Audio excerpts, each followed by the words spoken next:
I found out that I was better at coaching than I was being a cyclist. It's not about the workout of the day, it's more workout of the year. There is this golden rule, 80-20. The problem is always, how do I get the easy endurance in, especially during winter. So hello everybody, I'm Mattias Reck. I'm the head coach in Lidl-Trek.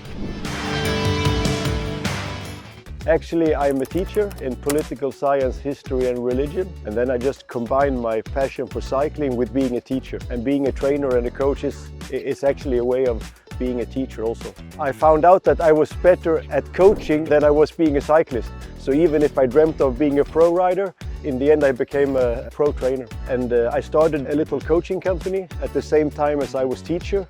And then this coaching company grew. And then I had to work less as a trainer. And in the end, I just came up to my boss and said, I quit coaching elite level. And at one point, I was also national coach in Sweden. And then I had the luck of meeting the right people and they understood that, yeah, maybe this guy can also work on the World Tour level. And that's how it started. Currently, I am coaching 8 riders. I have a few on the men's side, a few on the women, and also a few on the Devo side. I coach Pedersen and a lot of other Danish riders. And then I have Shirin van Anrooij and Mors. Indoor cycling, this is a big topic in Sweden. When you have to be a cyclist in Sweden with quite a long winter and also quite dark, then I would say that in Sweden we are like world class with training indoor. So I'm very familiar with it, and I also did my fair time on the rollers also myself. Winter training, I mean, I can always start like a bit boring, like everybody says, and social media talks about it all the time, that you need consistency and don't do too much, and there are no real key sessions. It's more about just getting the job done every day. It's not about the workout of the day, it's more workout of the year. So I would say in general, there are 2 types of trainings. It's the short and hard, and it's the long and easy. The short and hard you can do very easy, because you could even do it before breakfast very shortly. If you have kids to wake up, you can do it during lunch, you can do it after you tuck the babies to bed. The problem is always, how do I get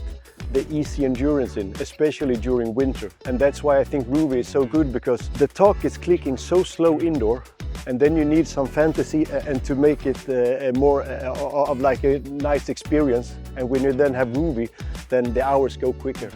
Volume vs intensity. Yes, there is this golden rule, 80-20.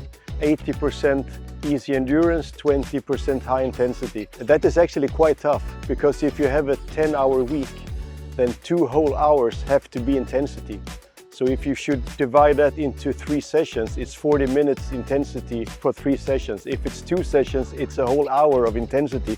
So actually, once you do more hours, then it's more around 85-15 or 90-10. So, and if we start talking about the 20%, this high intensity, if I make it very easy, you should try and collect minutes around, let's say 90% of your maximum heart rate. If you have a high threshold, then it's quite easy. You can do it with threshold work, you can do it with 40-20s, like short intervals. If you have a low threshold, which many have, it's not so easy to do threshold work, because then the intensity is a bit too low. And then you have to do a bit more of these 40-20s, 30-15s and so on. High threshold, then you can do threshold and above. If you have a low threshold, then you have to do it a little bit more with dynamic short intervals to like try to aim for collecting hours around 90%. In the area here around Calpe, and so on, it's really nice because you have both hills, many hills, but you have also some flat, and that's what everybody wants. It should not be too far away from airport to make easy logistics, and then you need to have flat. It's always easy to find hills. In this area, if you go to Gran Canaria, you always want to, is there also flat? Riders usually don't think so much about the flat, but as a trainer or a sport director, then you always try to make sure there should also be flat, because we need to have days when we just ride flat. If you ride climbs all the time, it can get a bit heavy on the legs. So this is a perfect area. It's dry, not so much rain, nice weather, good atmosphere, nice locals, coffee stops, flat and climbs. Don't forget to train with us on Rouvy.